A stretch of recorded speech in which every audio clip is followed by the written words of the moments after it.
আসসালামু আলাইকুম, welcome back to my channel. আজকে আপনাদের দেখাবো একটা করুণ মেয়ের জীবনের করুণ কাহিনী। বাসা থেকে আনা সব খাবার অলমোস্ট শেষ, এজন্য বাজার থেকে যেয়ে পটল কিনে আনছি। সাথে আছে পুঁই শাক। পুঁই শাকগুলো দেখে খুব তরতাজা মনে হচ্ছে, তাই না? আমি এখনও জানি না রান্না করলে কেমন হবে এগুলা। আর আরও আনছি, আর সাথে আনছি হচ্ছে এটা পালং শাক। এখন কথা হচ্ছে আমি পুঁই শাক যে রান্না করব, সেই কী দিয়ে রান্না করব সেটা আনিনি। যাই হোক, সাথে আরও কিনে আনছি আমি আম। দেখি কেউ কমেন্ট করে বলতে পারেন কি না এখানে কি আম, এটা এই আমের নাম কি। যদি কেউ বলতে পারেন তাহলে তার জন্য পুরস্কার আছে। সেই পুরস্কারটা কি জানতে হলে অবশ্যই কমেন্ট করতে হবে, আর কি নাম সেটারও কমেন্ট করতে হবে। দেখেন আমি আম কোথায় রাখছি, আমার আম রাখার জায়গা কোথায়। এটা হচ্ছে আমার পড়ার টেবিল, আর পড়ার টেবিলের নিচে রাখছি।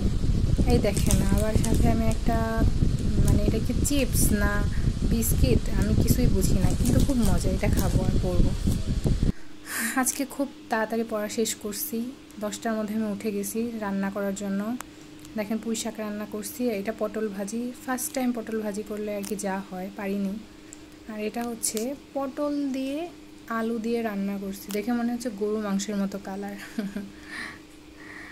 আর হচ্ছে যে শাকটা আনছিলাম সেই শাকটা ভাজি করছি রসুন ছাড়াই, আমার কাছে রসুন ছিল না, কাঁচামরিচও ছিল না, এগুলো আনার কথা আমার মনে ছিল না বাজার থেকে।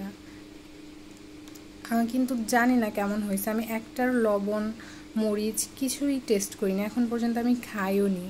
আর এগুলো আমি এখন খাবো না, রাতে আমি খাবো না এগুলো, আমি কালকে সকালে ভাত রান্না করব তারপরে খাবো, কারণ এখন অলমোস্ট না, রাত 12টার পার হয়ে গেছে।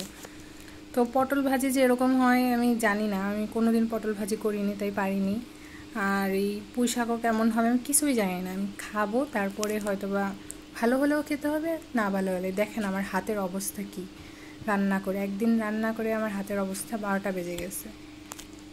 জানি না আম্মু এই ব্লগটা দেখবে কিনা, নিশ্চয়ই আম্মুর এই খাবারগুলো দেখে মনে হয় ইস কি মজার। আর তাসমি, তুমি শুধু দেখো যে হোস্টেল লাইফ কত কষ্টের, কত কষ্ট করে। দেখেন আমি পড়ার টেবিলেই আমার সব খাবার রাখছি, এবার এগুলো ঠান্ডা হলে ফ্রিজে রেখে দেবো, না কালকে সকালে খেয়ে তারপরে রাখবো। আল্লাহ হাফেজ।